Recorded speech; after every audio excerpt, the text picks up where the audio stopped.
Salut à tous et merci de nous rejoindre sur Trafic Sport, votre plateforme d'information sportive nationale et internationale.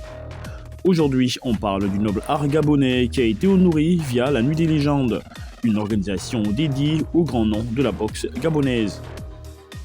Et puis, les 5 nations africaines qualifiées pour le mondial 2022 au Qatar ont toutes à leur tête un sélectionneur africain, une première dans l'histoire du football du continent. Nous parlerons également du feuilleton Aubameyang, le FC Barcelone et Chelsea qui continuent de faire parler. Jusqu'à maintenant, personne n'est convaincu que la star gabonaise rejoindra les Blues. Et Manchester United se lance également dans la danse, une situation qui va sans doute se dénouer d'ici la fin du mercato. Allez, on y va.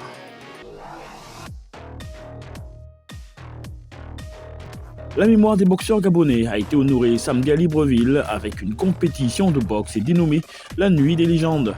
Un événement mettant en exergue 3 types de boxe, le full contact, la boxe anglaise et le kickboxing.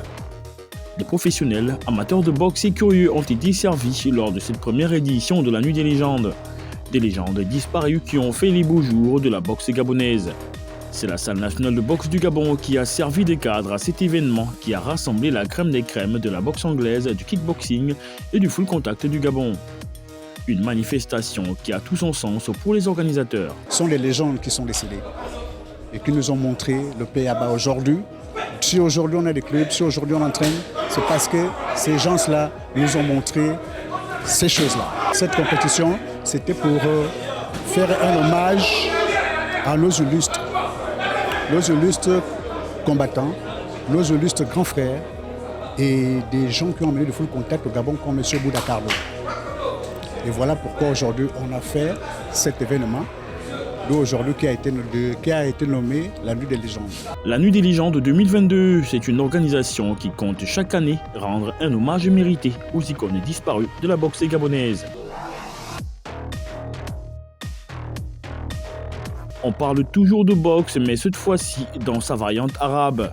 La 2e édition de l'International Arab Boxing Championship a eu lieu à Douala au Cameroun le 27 août dernier. Les boxeurs venus de 11 pays africains dont le Niger, le Togo, la RCA, la Côte d'Ivoire, la Tunisie, l'Algérie, le Tchad, la Guinée équatoriale et le Cameroun ont pris part à ces joutes continentales de haut niveau. Ce fut donc une opportunité pour le Cameroun et ses boxeurs de mieux se préparer aux échéances internationales. Plusieurs combats de haut niveau ont eu lieu dans cette compétition avec un bon déroulé selon Eric Elabekale, le président de la Fédération africaine et des îles de boxe arabe. Nous avons terminé le gala international de Douala de boxe arabe. Tout s'est passé dans de très bonnes conditions et dans une bonne ambiance avec un bon public camerounais. Donc ce fut une très belle soirée. On a validé encore un gala après la Guinée équatoriale l'année dernière. C'est le Cameroun qui a accueilli la boxe arabe cette année. Et je me réjouis de l'organisation. Je tiens à féliciter le vice-président Lamine Yao qui s'est battu pour l'organisation de ce gala au niveau de Douala au Cameroun. Et toute son équipe, il faut avoir un effort pour que ce soit une réussite. On parle également de football avec le savoir-faire des sélectionneurs africains à la tête des représentants du continent au prochain mondial de football au Qatar. Les 5 nations africaines qualifiées pour la Coupe du Monde 2022 ont pour sélectionneurs des Africains. Les fils du continent qui porteront les espoirs du ballon rond africain lors de ces joutes. Il s'agit donc de Rigobert Song pour le Cameroun, Aliou Cissé pour le Sénégal, Walid Regragui au Maroc, Otto Addo chez les Ghanéens et enfin Jaled Kadri pour les Tunisiens.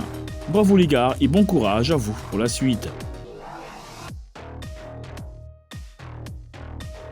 Retenez également que l'attaquant gabonais Axel Meyemondong, 2e meilleur buteur du championnat marocain la saison dernière avec l'Etihad Tanger, vient de s'engager avec le Raja de Casablanca pour un montant de 3,5 millions de dirhams, l'équivalent de 217,6 millions de francs CFA.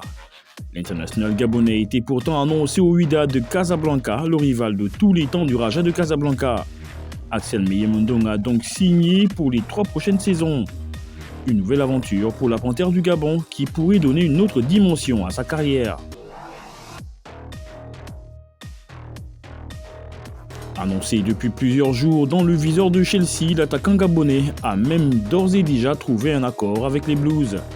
Mais voilà, prêt à enflammer cette fin de mercato estival, Manchester United a décidé d'entrer dans la danse.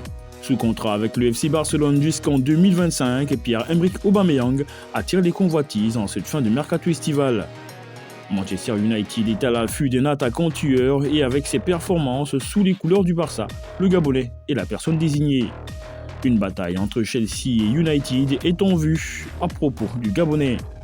Dans tous les cas, un retour en Première Ligue est en vue pour le meilleur buteur gabonais de tous les temps. Merci d'avoir été des nôtres. On se dit à bientôt pour un autre numéro. Mais n'oubliez surtout pas de vous abonner, de liker et de partager. Ciao ciao.